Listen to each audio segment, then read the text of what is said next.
나아가는 자를 찾고 계시는 주님의 시선이 지금 이 시간 이곳에 머물기를 원합니다.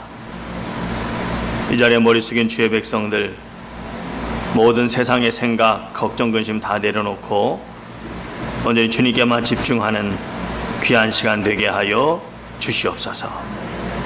성령님께서 만져주시는 귀한 시간 되게 하여 주시옵소서. 예수님의 귀하신 이름으로 간절히 기도드렸사옵나이다. 아멘. 오늘 말씀 우리 같이 보도록 하겠습니다. 같이 읽습니다. 시작. 주 안에서 항상 기뻐하라. 내가 다시 말하노니 기뻐하라. 아멘. 기도하시겠습니다. 할렐루야. 좋으신 아버지 하나님 주님을 찬양합니다. 주님께서 오늘도 함께 하시고 오늘도 주의 은혜 가운데 붙잡아 주시고 인도하심을 감사드립니다. 항상 주의 말씀을 들을 때 주의 음성으로 듣게 하시니 감사드립니다. 주의 말씀 붙잡고 살아가게 하심을 감사드립니다. 생명의 말씀임을 믿고 말씀 가운데 거하게 하심을 감사드립니다. 말씀을 통해 힘을 얻게 하시고 또 믿음이 성장하게 하시고 회복되게 하시고 주께서 기뻐하시는 삶으로 더욱 형성되어져 갈 수 있도록 만들어갈 수 있도록 역사하시고 주장하여 주시옵소서. 부족한 종의 입술을 통해 주의 영광이 나타나기 원합니다. 주의 음성이 들려지기 원합니다. 주여 함께하여 주시옵소서. 붙잡아 주시옵소서. 이 시간에 오직 성령님만 의지합니다. 두렵고 떨리는 마음으로 주여 귀한 단에 섰습니다. 함께하여 주시옵소서. 예수님의 이름으로 간절히 기도드렸사옵나이다. 아멘. 오늘 성도의 기쁨 15번째 시간, 변함없는 기쁨이라는 제목으로 말씀을 그냥 앞으로 보세요. 변함없는 기쁨이라는 제목으로 말씀을 나눕니다. 오늘 성도의 기쁨 이제 시리즈 마지막 시간, 최종 시간으로 저희가 가지려고 합니다. 여러분이 이제 그 인류 발전의 이제 그래프가 있습니다. 이제 뭐 여러 자료들이 있는데 이제 대충 이제 뭐 여러 개가 있습니다만 보면은 인류 역사 초기부터 한 1700년대 말까지 꽤 긴 시간이죠. 꽤 긴 시간인데 그때 그 어떤 뭐 인구의 어떤 그 성장이나 또 경제 규모나 뭐 지식의 발전들을 보면은 성장 그 그래프가 완만합니다. 이렇게 조금씩 이렇게 완만하게 올라가는데 한 1800년대 이제 들면서 영국에서 산업혁명이 일어나잖아요.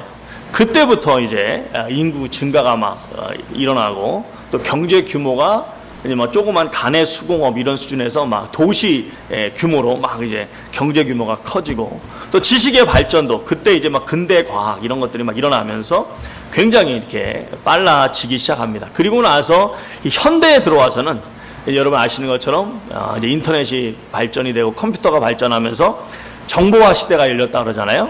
그래서 정보화 시대가 시작되면서 그 발전 속도가 그래프를 보면 거의 수직으로 이렇게 상승합니다. 지금 뭐 AI까지 생겼으니 얼마나 대단하겠습니까?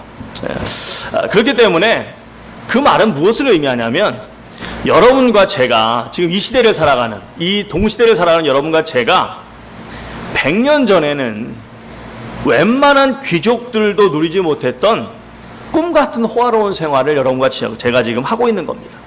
여러분 뭐 실감 안 나실지 모르겠는데 여러분 이 수술 받으실 때 고통 없이 수술 받는 것만 해도 여러분 이게 얼마나 큰 축복인지 아십니까? 100여 년 전에는요, 왕족도 그냥 죽었어요. 수술 받다가. 간단한 수술 받다가 그 통증을 못 이겨가지고, 그 고통을 못 이겨가지고, 그냥 갔습니다. 아시는 것처럼 산모들이 애 낳다가 이렇게 세상 떠나는 일은 너무나 흔했어요. 그래서 그때 당시 정말, 우리 어머니들이 애 낳는 것이 진짜 정말 삶과 죽음을 왔다 갔다 하는 그런 때였어요. 그런 때. 근데 지금은 물론 지금도 좀 위험할 수도 있습니다만 어쨌든 그때에 비하면 지금은 여러분 옛날 왕족들도 꿈꾸지 못했던 그런 여러분 삶을 우리가 살아가고 있는 것입니다. 자, 그런데 그렇다면 이 시대를 살아가는 현대를 살아가는 우리 이 시대의 모든 사람들의 행복 지수가 당연히 과거보다는 높아야 되는 것이고 당연히 과거보다는 좋아야 되는데 현실은 결코 그렇지를 않다는 것입니다. 여전히 세상이 시끄럽기 때문이지 않을까 생각합니다. 지금도 여러분 아시는 것처럼 이스라엘 가자 지구에 막 계속 그냥 전쟁의 그런 어떤 그 공포의 위협이 있죠. 또 우크라이나 전쟁으로 또 얼마나 많은 사람들이 지금 현재 어려움에 겪고 있습니다. 또 파키스탄, 인도가 아니 걔들까지 또 왜 그래? 하여튼 정말 좀 이렇게 좀 거기다가 또 지금 뭐 세계 무역 전쟁으로 온 세계가 지금 시끄럽습니다. 하루라도 조용할 날이 없어요. 특히 이제 우리 뿌리가 한국 분들, 우리 뿌리가 이제 한국인 분들은 여러분 제대로 이 바른 정신을 가진 성도라면 지금의 한국 특별히 정치 상황을 보면서 매일매일 막 스트레스가 얼마나 그냥 스트레스가 이게 보통이 아닌 것입니다. 자, 여러분 이처럼 혼란하고 이처럼 시끄러운 때에 예수님을 믿고 이 하늘의 소망을 두고 살고 있는 성도님들이라도 아무리 세상이 뭐 이래라 저래라 해도 근데 사실 가만히 역사적으로 보면 뭐 이 시대가 뭐 특별히 시끄러운 것 같지만 또 그렇지도 않아요. 여러분 옛날 역사를 보면 진짜 하루가 멀다 하고 전쟁했습니다. 하루가 멀다 하고 하루가 멀다 하고 우리 힘없는 서민들은요 진짜 뭐 이건 내년을 내가 볼 수 있을까 그러고 살았다니까요. 그러고 살았다니까. 그러니까 사실 그때에 비하면 지금이 훨씬 모든 면에서 평화롭습니다. 자, 그럼에도 불구하고 또 받는 스트레스가 많은 이 세상 속에서 그래도 우리 성도님들 예수님 믿고 그래도 하늘의 소망을 두고 살고 있는 우리 성도님들만이라도 좀 성도의 본분을 잊지 않고 성도의 본분을 좀 바로 지켜 나가야 되지 않겠는가. 그런 이제 소망을 가지고 좀 오랫동안 성도가 가져야 될 기쁨에 대해서 나누게 됐는데요. 자, 여러분 무려 오늘이 15번째 시간입니다. 기쁨에 대해서 떠든지 15째 시간인데 어떠십니까, 여러분? 좀 이전보다 기쁨이 좀 있으신 것 같으십니까? 네. 우리 뭐 장장로님 항상 긍정적이 항상 그냥 막 아멘. 할렐루야. 좋습니다. 물론 그럴 줄 믿습니다. 그럴 줄 믿는데 특히 여러분 오늘은 또 어머니 나이잖아요, 어머니. 그래서 아까 제가 광고 시간에도 말씀드렸지만 이 가정이나 이 교회나 어머니들이 행복해야 돼요. 어머니들이 기쁨이 좀 이렇게 충만해야 됩니다. 그래야 교회도 사실 어머니들이 많잖아요. 교회도 어머니들이 많다 보니까 어머니들이 좀 기쁨이 넘치고 좀 기쁨이 충만해야 그래야 가정도 교회도 좀 분위기가 살고 분위기가 좀 이렇게 으쌰으쌰하는 그런 분위기가 되는데 근데 문제는 계속 지속적으로 우리가 기쁨을 유지하면서 살아가기가 결코 만만치 않다는 것입니다. 오히려 안타깝게도 많은 성도님들이 기쁨을 잃어버리고 사는 성도님들이 얼마나 많은지 몰라요. 여러분 가끔 가다가 이제 뉴스를 통해서 굉장히 안타까운 소식을 접할 때가 있는데요. 여러분 인터넷을 이렇게 쭉 보시면 간증이 굉장히 많습니다. 그런데 그 중에는 이제 소위 유명 인사들, 특별히 이 연예인들의 간증이 굉장히 많습니다.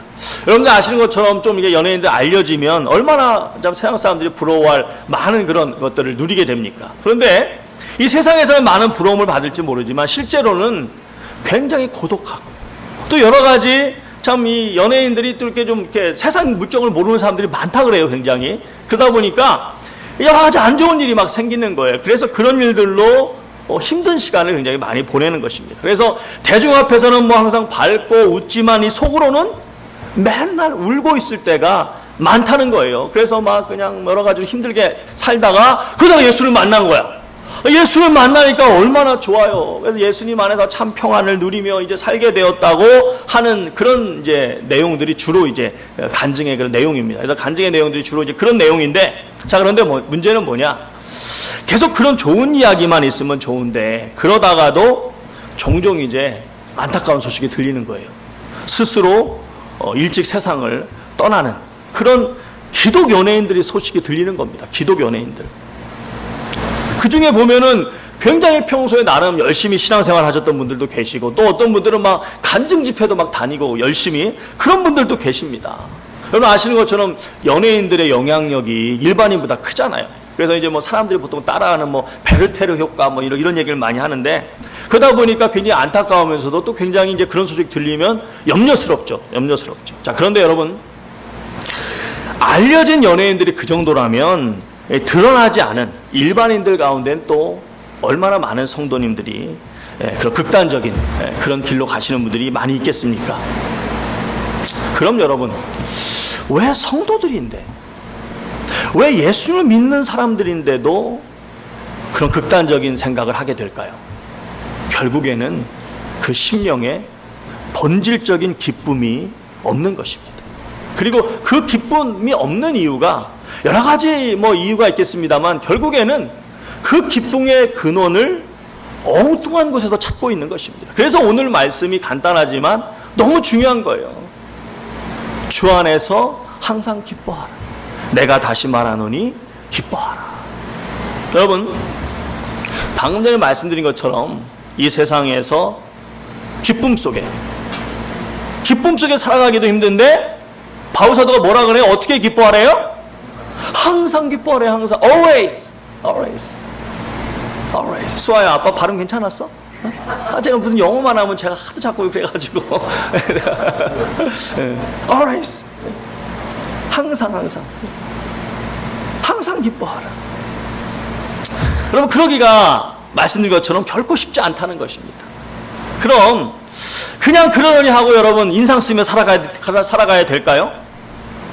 성경은 그에 대해서 단호하게 이야기합니다. 성도는 달라야 한다는 것입니다.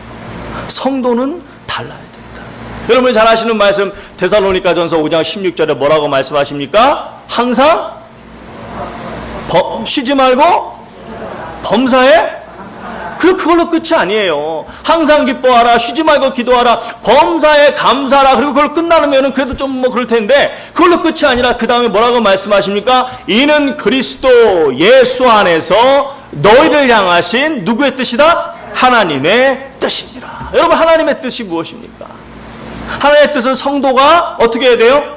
반드시 따라야 되는 거예요.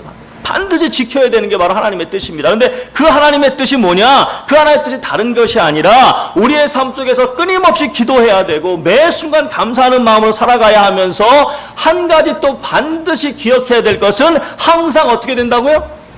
항상 어떻게 된다? 기뻐해야 된다. 자, 그런데 문제는 뭐냐? 계속 말씀드린 것처럼 우리의 현실이 그렇게 항상 기뻐하도록 우리를 내버려 두지 않는다는 거예요. 재정적인 어려움, 여러 가지 질병들, 마음의 여러 가지 그런 아픔들, 상처들, 가정의 여러 가지 불화들, 다른 사람과의 관계가 불편해지고, 또 미래에 대해서 uncertain한 이 미래에 대해서 불안해하고 두렵고, 또 난 듣고 싶지 않은데, 신경 쓰고 싶지 않은데 그냥 이 사회의 한 일원으로 살아가기 때문에 어쩔 수 없이 들리는 거예요. 텔레비 키면 나오고 나오는 그런 소식들이 좀 좋은 소식이면 좋겠는데 마음에 들지 않는 소식들이 얼마나 많아요. 그러니까 그냥 가만히 있기만 해도 스트레스가 쌓이는 거예요. 스트레스가. 자, 그럼 여러분, 도저히 피할 수 없는 온갖 고민거리와 근심거리로 넘쳐난 이 세상 속에서 성도가 도대체 어떻게 항상 기쁨이 충만한 그런 구별된 삶을 살아갈 수가 있겠느냐는 것입니다. 자, 오늘 말씀해 보시면 바울 사도는 분명하게 예수님을 믿고 따르는 성도가 성도의 그 기쁨, 성도가 가져야 되는 그 기쁨을 어디에서 찾아야 되는지, 어디에서 찾을 수 있는지를 아주 분명하게 말씀해 주고 있습니다. 그것은 소유가 아니라는 거예요. 내가 처해 있는 환경이나 상황이 아니라는 거예요. 그것은 바로 위치에 달려있다는 거예요. 위치. 그 위치는 어디냐? 그것은 곧 따라합시다. 주 안에서. 주 안에서. 여러분, 오늘 주 안에서 항상 기뻐하라고 외친 이 바울 사도가 이 말씀을 쓰실 때 어디 계셨느냐? 여러분 잘 아시는 것처럼 로마 감옥에 있었습니다. 로마 감옥. 당시 감옥은요, 지금하고 너무 다릅니다. 지하 감옥이었어요. 그러다 보니까 습기와 곰팡이 냄새가 진동을 하지요. 또 환기가 안 되니까 온갖 악취와 썩은 내, 거다가 온갖 병균이 득실거리는 병균의 온상이었습니다.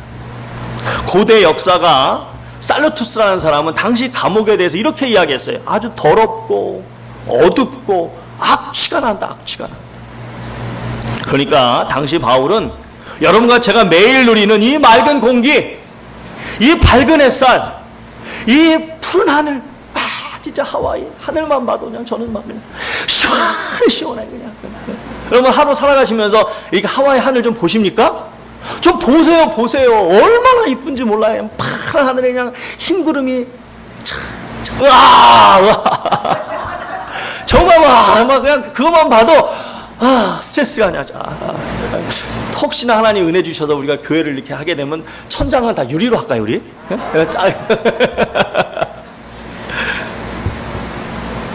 그 푸른 하늘과 시원한 바람, 또 맛있는 밥, 여러 가지 그런 간식들, 또 편안한 잠자리, 우리가 마시는 깨끗한 물, 깨끗한 화장실, 인터넷, 어디든 갈 수 있는 그런 자유, 이런 게 하나도 없었어요. 하나도.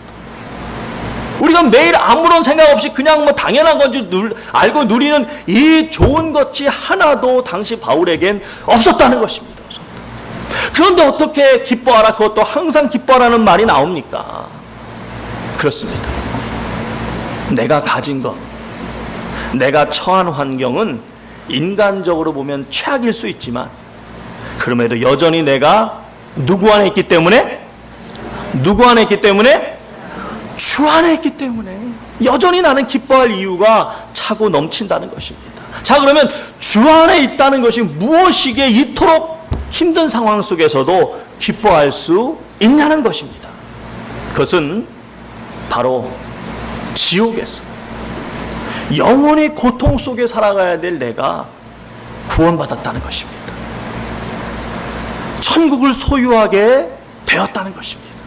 자, 그럼 구원받았다, 천국을 소유하게 되었다는 이 사실, 도대체 어떻게 우리를 항상 기쁘게 할까요? 로마서 8장 18절에 보니까 생각하건대 현재의 고난은 장차 우리에게 나타날 영광과 비교할 수 있다 없다. 생각하건대 현재의 고난은 장차 우리에게 나타날 영광과 비교할 수 없도다. 사랑하는 성도 여러분, 내가 구원받았다, 내가 죄를 속함받았다, 내가 거듭났다, 이 말은 이제 천국에 갈 것이라고 믿게 되었다는 건데, 그 말은 무슨 뜻이냐? 내가 이 땅에서 어떤 모습으로 살던지 간에, 이 땅에서 어떤 모양으로 살던지 간에 나의 미래, 나의 앞날에는 반드시 그 어떤 곳에도 비교할 수 없는 놀랍고 영광스러운 영원한 삶이 반드시 나에게 주어진다는 이런 놀라운 확신을 가지게 되었다는 것입니다.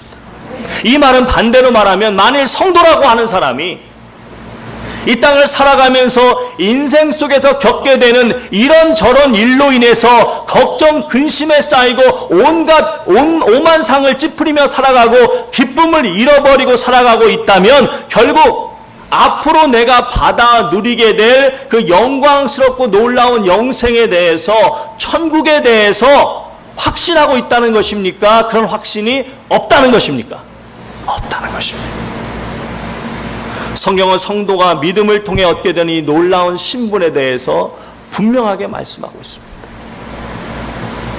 에베소서 2장 19절에 보시면 뭐라고 말씀하십니까? 그러므로 너희는 이제부터 외인도 아니요 나그네도 아니요 성도들과 동일한 시민이요 하나님의 뭐다? 하나님의 권속이라. 너희는 이제는 누가 뭐래도 하나님께 속했다는 거예요. 하나님의 백성이라는 거예요. 누가 뭐래도 하나님 지키시는 하나님의 소유가 되었다는 것입니다. 빌립보서 3장 20절에 우리의 시민권은 하늘에 있는지라, 거기로부터 우리 주 그리스도 예수를 기다린다라고 말했습니다. 사랑하는 성도 여러분, 주 안에, 이 말은 우리가 영생을 얻은 자로서 하나님의 권속이 되었고 하늘의 시민권을 가지게 되었다는 그 말입니다. 자, 그런데 여러분, so what? 그래서 어쨌다는 거예요? 내가 뭐 하나님의 원속이 됐고 뭐 하늘의 시민권이 됐대는데 뭐 지금 뭐 보면 뭐 당장 달라지는 것도 없는 것 같은데 그래서 so what? 어떻게 됐? 뭐 그래서 어쩌라는 거예요. 여러분 그 사실이 우리가 이 땅을 살아가면서 항상 기뻐해야 될 충분한 이유가 과연 되겠느냐는 거예요. 여러분 구원의 은혜, 내가 이 천국에 가게 되었다는, 내가 이 영생을 얻게 되었다는, 내가 이 땅에서 어떤 모양으로 살던지 간에 결국 나는 저 놀라운, 저 아름다운, 저 찬란한 천국에 가게 되었다는 이 구원의 은혜가 결국 성도 한 분 한 분에게 변함없는 진정한 기쁨의 근원이 되기 위해서는 결국 여러분 한 분 한 분이 내가 얻은 이 구원의 가치를 어느 정도로 귀하게 여기느냐에 달려있는 것입니다. 흥남 철수작전은 무려 군인 10만 명, 민간인 10만 명이 철수한 전쟁 역사상 가장 큰 철수작전 중에 하나였다고 합니다. 여러분 이제 보셨지만 저분들이 저 배 탈 때 어떤 마음이었을까요? 뭐 타면 타는 거고 못 타면 못 타는 거고 그런 마음이었을까요? 어땠을까요? 원래 이 작전 중에 철수 이 작전의 우선 대상은 뭐 보신 것처럼 군인과 군수 물자였습니다. 그리고 피난민은 해봐야 한 3,000명 정도 그렇게 계획하고 있었다고 합니다. 그런데 영상에서 보신 것처럼 그 현봉학 그분이 아주 계속 포기하지 않고 당시 이제 전체 그 작전을 총책을 맡았던 UN 10군단 보셨던 그 에드워드 알몬드 소장, 그 에드워드 알몬드 소장을 계속 설득합니다. 계속 설득해가지고 결국 이제 그 장군도 그 이제 설득에 이제 인간애를 가지게 된 거죠. 인간애를 가지고 이제 군인들도 굉장히 위험해질 수 있는 그런 상황이었는데 인간애를 가지고 아주 이제 급박한 그 상황에서 피난민을 다 탈출시키기로 그렇게 결단을 내린 거죠. 결단. 이거 뭐 나중에 자기 그 별도 다 떼고 다 그냥 계급장로 날아갈 수 있는 그런 상황인 거예요. 어떻게 보면은. 왜냐하면 지도자는 냉철해야 되잖아요. 감정에 휘둘리면 안 되잖아요. 냉철해야. 그래서 장군이 아주 이건 뭐 엄청난 결단을 해요. 자기 그 다 버들 수도 있는데 그런데도 인간애를 가지고 결국 이제 큰 결단을 하죠. 그래서 많은 물자를 포기하고 대신에 최대한 많은 사람을 실하는 그런 명령을 내리게 된 것입니다. 자, 여러분 이제는 다 죽었구나 생각하다가 이제 배에 올라타십시오라고 하는 그런 허락이 떨어졌을 때 그 기다리던 사람들의 감격이 말로 표현이 될까요? 그 말이 떨어지자마자 애부터 노인들까지 정말 죽기 살기로 온 힘을 다해 배에 올라탔던 것입니다. 흥남부들을 마지막으로 떠난 상선이 화면에서 잠깐 보였던 메디스 빅토리호입니다. 빅토리호. 당시 1등 항해사였던 로버트 러닛이라는 사람이 이 피난민 한 사람 한 사람이 정말 목숨 걸고 배에 탔다고 회고하면서 그런 모든 열악한 상황을 이겨낸 그들이야말로 진정한 영웅이라고 그렇게 회고를 했습니다. 그런데 여러분 생각해 보십시오. 그렇게 목숨 걸고 배에 타서 결국 온 곳이 어디였습니까? 어디로 온 거예요? 남한이었습니다. 남한. 그렇게 남한에 내려와서 그럼 그들이 얼마나 더 살았을까요? 길어야 몇십 년입니다. 또 남한에 내려온다고 무슨 뭐 편하고 호화로운 그런 삶이 보장되었습니까? 아닙니다. 아시는 것처럼 정말 먹고 살기 위해서 죽도록 고생해야 됐습니다. 제가 알기로는 그렇게 피난 오신 분 중에 못 먹어서 굶어 돌아가신 분들도 꽤 된다고 제가 들었습니다. 그럼에도 왜 저토록 죽기 살기로 배에 올라탔을까요? 그 이유는 딱 하나였습니다. 공산치하에서 살고 싶지 않다는 것입니다. 사랑하는 성도 여러분, 공산치하에서 만일 산다고 해도 길어야 몇십 년입니다. 또 남한에 간다고 하더라도 어마어마한 고생을 해야 됩니다. 그럼에도 오직 공산치하가 아닌 자유 대한민국에 살겠다고 저토록 죽도록 죽기 살기로 매달려서 배를 타고 온 것입니다. 자, 성도 여러분, 그렇다면 만일 영생의 문제라면 우리가 어떻게 해야 되겠습니까? 공산치하에서 자유 없이 그냥 몇십 년 사는 정도가 아니라 죽고 싶어도 죽지 못하는 유황과 불로 들끓는 저 지옥에서 영원히 사는 문제라고 한다면, 그런데 거기서 탈출할 구원의 배가 준비되어 있다고 하면 여러분, 우리는 어떻게 해야 되겠습니까? 진짜 뭐든지 다 해서라도 그 구원의 배에 올라타야 되지 않겠습니까? 그래도 주님은 뭐라고 말씀하셨습니까? 내 팔을 버려야 되면 찍어내버리고, 내 눈을 빼버려야 되면 빼버리고, 온 재산을 다 팔아야 되면 온 재산을 다 팔아서라도 그 구원의 배에 올라타야 된다고 주님이 강조하셨습니다. 그런데 놀랍게도 진짜로 그 배가 준비가 된 것입니다. 그것도 저렇게 목숨 걸고 탈 필요 없이 우리 하나님이 예수 그리스도를 통해서 마치 에스컬레이터에 발만 올려놓으면 자동으로 올라가는 것처럼, 자동으로 탑승할 수 있는 것처럼 믿기만 하면 이 놀라운 구원의 배에 탈 수 있도록 우리 주님께서 다 준비해 놓으신 것입니다. 그러니 얼마나 큰 감격과 감동이 날마다 우리에게 넘쳐야 되겠습니까? 그런데 문제는 그 감동이 없다는 것입니다. 반드시 있어야 되는데 그 감동이 없다는 것입니다. 그렇게 그 감동이 없을 때 나타나게 되는 두 가지 큰 현상이 있습니다. 하나는 쉽게 좌절하는 것입니다. 인생을 살다가 보면 뭔가 뜻대로 안 될 때가 참 많습니다. 재능이 없는 것도 아니고 노력을 안 하는 것도 아닌데 이상하리만큼 안 되는 경우가 있습니다. 그럼 좌절하게 되고, 그래서 소위 말하는 우울증이나 공황장애 등에 빠지는 그런 일들이 생깁니다. 여러분, 지금 한국에 그냥 노는 청년이 120만 명이 넘는다 그래요. 그 중에서 방 안에 스스로를 가두고 은둔형으로 생활하는 청년들이 무려 54만 명이나 된다고 합니다. 뭔가 좀 뜻대로 안 되니까 깊은 좌절감에 아예 그냥 삶의 의욕조차 다 잃어버리고 사람들과 단절한 채 그렇게 살아가고 있는 것입니다. 자, 여러분, 만일 여러분이 캐시로, 현찰로 10만 달러를 갖고 있어요. 그런데 여러분 실수로 1달러를 잃어버렸어요. 1달러를. 그럼 여러분, 물론 사람마다 다를 수 있겠지만 10만 달러 캐시, 현찰이 있는 사람 그 누가 1달러 잃어버렸다고 5만 인상을 팍팍 쓰면서 그냥 한숨을 푹푹 쉬면서 그냥 누가 무슨 일이냐고 물어보면 내 1달러 입만 열었다 하면 내 1달러 그런 사람이 있겠습니까?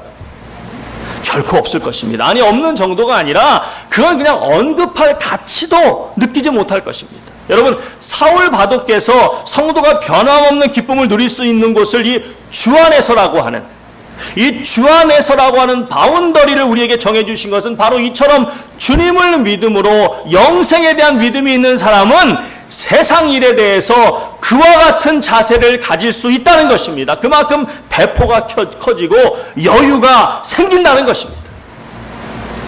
인생을 살다가 아무리 힘들어도 여러분 결국 뭐밖에 없습니까? 죽기 아니면 뭐? 까무러치기, 그거밖에 더 있습니까? 그런데 성도는 죽음도 죽은 이후에 죽는다 할지라도, 그런데 성도는 죽는다 할지라도 그 다음에 무엇이 기다리고 있습니까? 놀라운 영생이 기다리고 있으니 채찍에 죽도록 맞아도, 감옥에 갇혀도, 내일 목이 잘려 죽는다 하는 일이 있어도 찬송하며 감사하며 나아가게 되는 것입니다.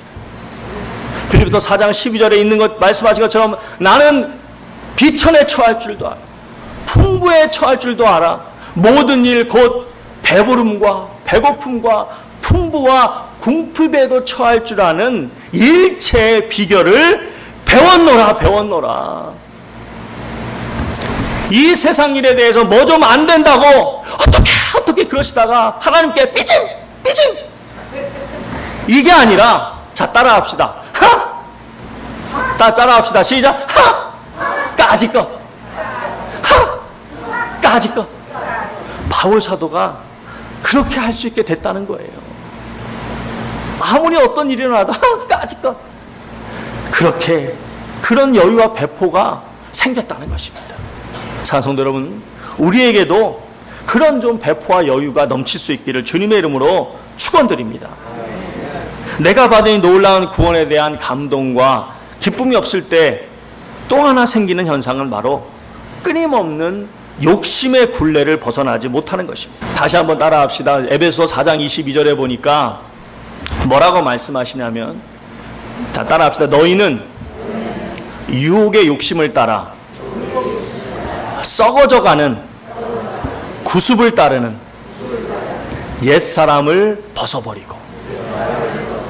여러분, 예수님을 믿는다는 것은 바로 옛사람을 벗어버리는 것입니다. 그리고 새 사람을 입는 것인데, 그 다음 23절부터 보시면, 오직 너희 심령이 새롭게 되어 하나님을 따라 진리와 의와 진리의 거룩함으로 지으심을 받은 새 사람을 입으라.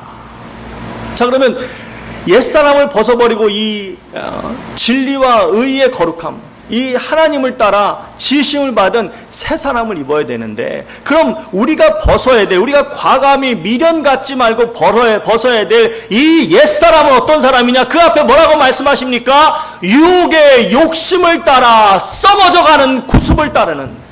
여러분, 유혹의 욕심을 따라, 이게 무슨 말이냐면, 쉽게 말하면 멈추질 못하는 거예요. 그리고 계속 더 한다는 것입니다. 그것을 썩어져가는 구습이라고 합니다. 다시 말해서 마치 바닷물처럼 마시면 마실수록 목이 마르고 결국 죽음에 이르는 길인데도 그걸 모르고 더 한다는 것입니다. 더 큰 문제는 세상 사람들은 그렇다 쳐도 이제 예수를 믿고 새 사람을 입었다고 하면서도 여전히 그 유혹의 욕심을 내려놓지 못한다는 것입니다. 그래서 더 하다가 제대로 주의 일도 하지 못하고 인생 끝나는 것입니다.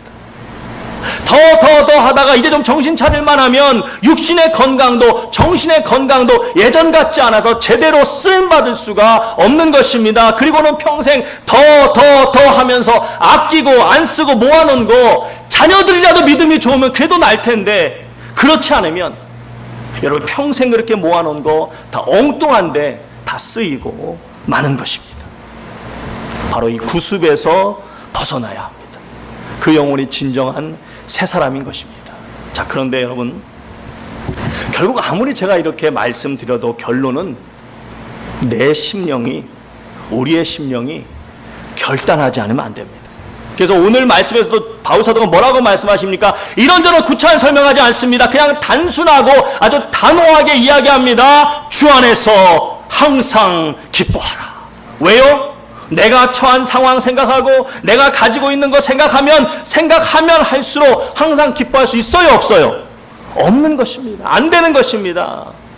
그래서 우리는 내가 주 안에서 영생을 가지고 있다는 이 확신을 가지고 기뻐하기로, 나는 영생이 있는 자이기 때문에 기뻐한다, 기쁘다, 이렇게 기뻐하기로 결단해야 된다는 것입니다.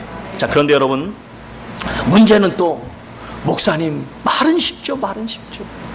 그 결단이 얼마나 어려운지 아십니까? 여러분, 아무리 목사가 이렇게 이야기해도 내 삶이 정말 너무 꼬이고 너무 힘들면, 너무 어려우면 어떤 생각이 듭니까? 목사, 당신이 내 처지 돼봐. 그 말이 그렇게 쉽게 되나?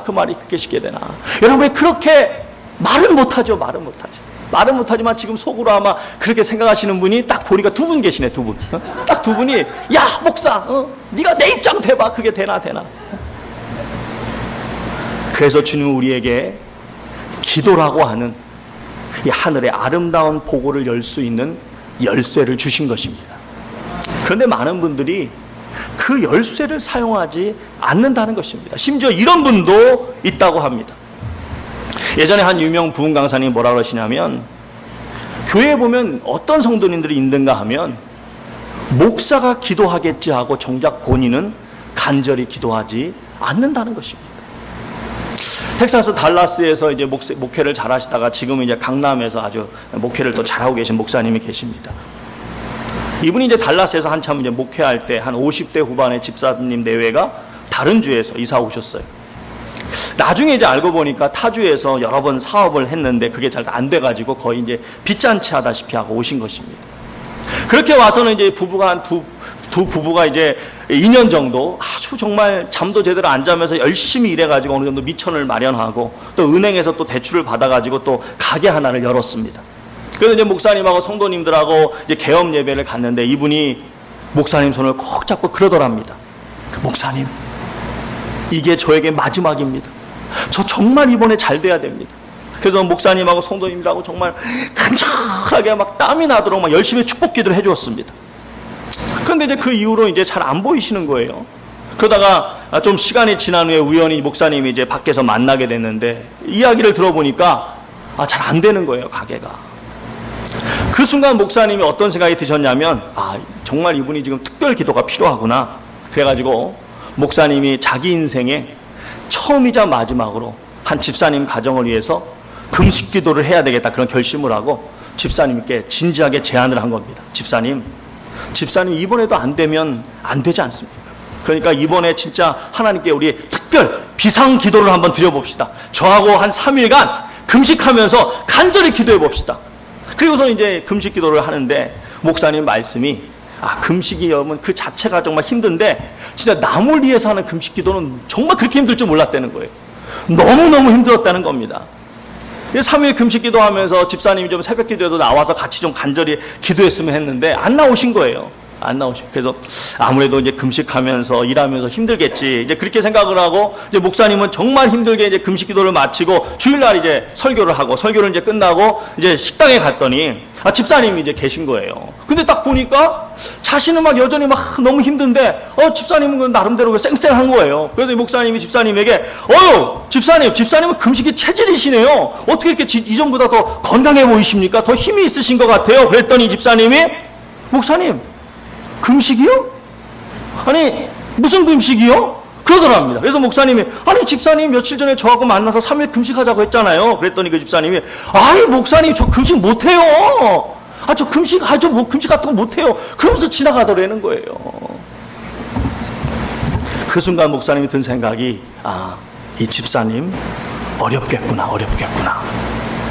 아니나 다를까 결국 잘 안 돼서 또 다른 곳으로 떠나고 말았다는 것입니다. 그 경험을 통해서 목사님이 하시는 말씀은 기도는 다른 사람의 중보 기도도 필요하지만 결국은 먼저 내가 기도의 제단을 쌓아야 된다는 것입니다. 여러분, 북이스라엘에서 가장 악했던 아합 왕이 그 죄가 너무 커서 하나님의 큰 벌을 결코 피할 수 없었습니다. 당시에 위대한 선지자 엘리야가 있었음에도 불구하고 여러분, 그가 하나님께 긍휼을 입은 때는 언제였는지 아십니까? 그가 직접 하나님 앞에 자신을 낮추고 엎드렸을 때, 그때 그는 하나님께 긍휼을 받게 됩니다. 열왕기상 21장 29절 여러분 잘 들어보시기 바랍니다. 아합이 내 앞에서 겸비함을 내가 보느냐? 그가 내 앞에서 겸비함으로 내가 재앙을 저희 시대에는 내리지 아니하리라. 그렇습니다. 중보기도가 귀한 것이지만 무엇보다 내 기도가 있어야 되는 것입니다. 요한복음 16장 24절에 주님이 뭐라고 말씀하십니까? 지금까지는 목사가 내 이름으로 아무것도 구하지 아니하였으나, 지금까지는 장로가 내 이름으로 아무것도 구하지 아니하였으나, 지금까지는 권사가 내 이름으로 아무것도 구하지 아니하였으나, 그렇게 말했습니까? 아니면 지금까지는 누가? 너희가 너 한 사람 한 사람이 지금까지는 내 이름으로 아무것도 구하지 아니하였으나 구하라 그리하면 받으리니 어떻게 해요? 너희 기쁨이 충만하리라. 마태복음 21장 22절에 뭐라고 말씀하십니까? 너희가 무엇이든지 믿고 구하는 것은 어떻게 해요? 다 받으리라. 목사가 무엇이든지, 장로가 무엇이든지, 권사가 무엇이든지, 물론 그럴 수도 있지만 주님은 분명히 너희가.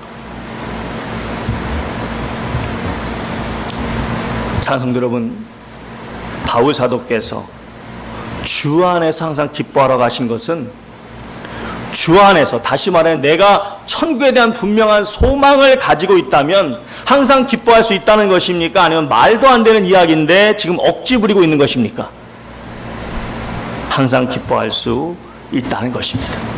거기다가 우리에게는 다시 말씀드리지만 이 하늘의 보고를 열 수 있는 기도라고 하는 놀라운 열쇠가 있다는 사실을 반드시 기억하시기 바랍니다.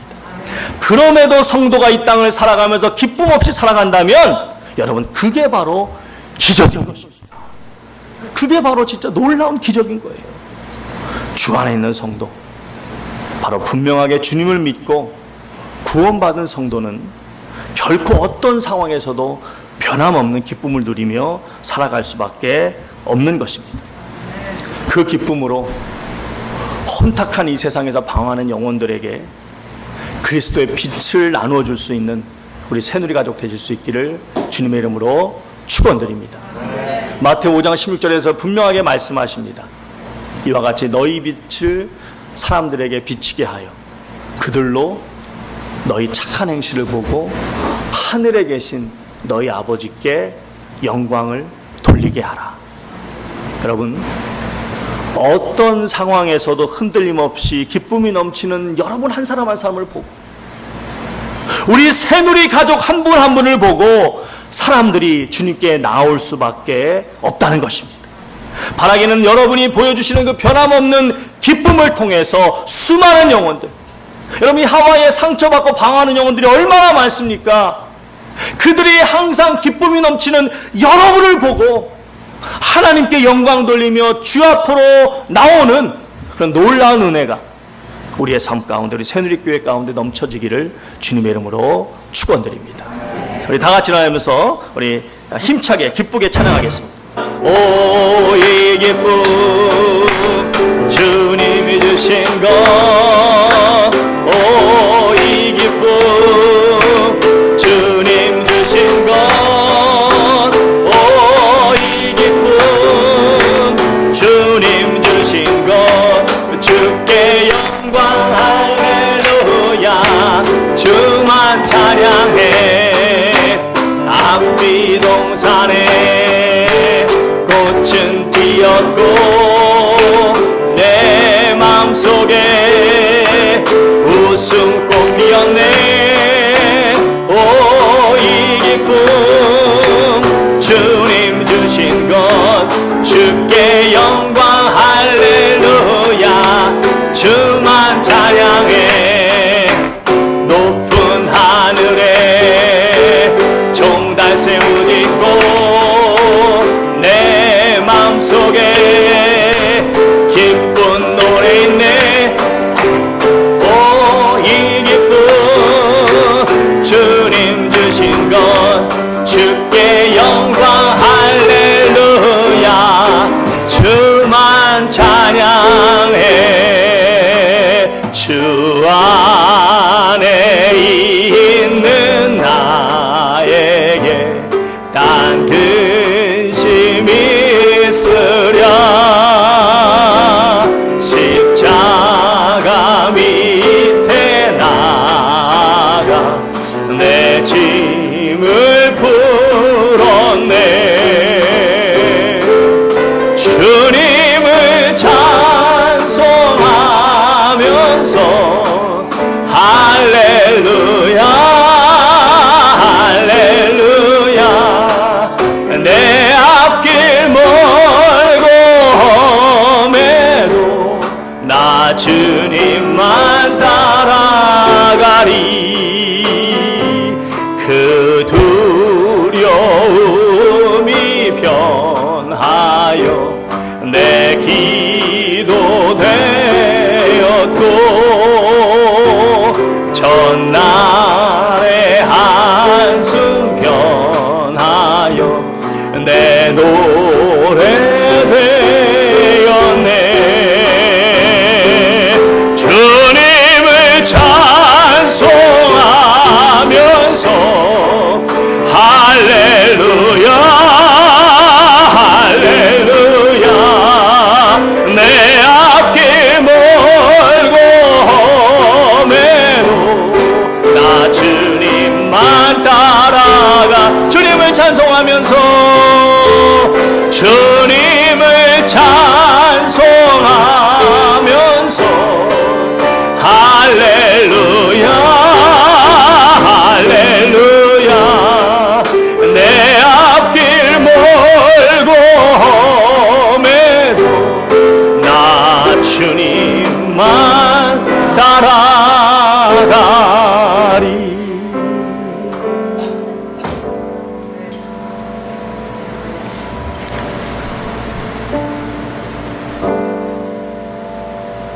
수십조의 감히 우리는 생각할 수도 없는 그 어마어마한 재산을 갖고 있으면서도 결국 기쁨 없이 살아가다가 일찍 세상을 떠날 수밖에 없었던 그 불쌍한 영혼을 우리가 보면서 아버지 하나님, 저에게는 오늘 이 시간 먹을 수밖에 없는 일용할 양식밖에 없다 할지라도 이 땅의 삶이 끝난 후에 저에게는 너무나 놀라운 영생이 기다리고 있음을 믿게 하여 주시고 그 소망 안에서 오늘도 기뻐할 수 있는, 오늘도 감사할 수 있는 은혜의 날이 되게 하심을 감사드립니다. 아버지 하나님, 참 그 고통스러운 감옥에 있으면서도 오히려 항상 기뻐하라고, 바로 주 안에 있기 때문에 기뻐하라고 외쳤던 그 바울 사도의 그 귀한 믿음의 외침, 그 믿음의 외침이 오늘 이 시간, 이 시대를 살아가는 우리 새누리 성도님들의 귀한 외침이 되게 하여 주시옵소서. 아버지 하나님, 때때로 우리의 삶이 너무 힘들고 이 사회가 너무나 혼란스럽지만 그럼에도 변함없는, 흔들림 없는 기쁨으로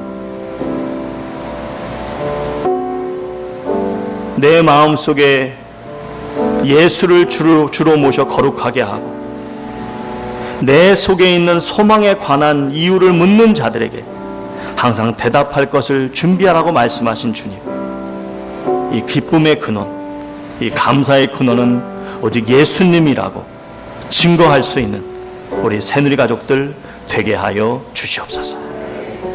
이제는 우리 주 예수 그리스도의 크신 은혜와 우리 주 아버지 하나님의 크신 사랑과 오늘도 구원의 은혜가 얼마나 놀라운지를 깨닫고 감동케 하시는 성령님의 귀한 역사가 주 안에 있는 나에게 딴 근심이 있으랴 찬양하며 우리에게 주어진 이 삶을 기쁨으로 살아가면서 수많은 사람들에게 하나님의 영광을 나타내주겠다고 다시 한번 결단하고 머리 숙인 귀한 주의 권속들이에 이제부터 영원까지 함께 계실지어다. 아멘.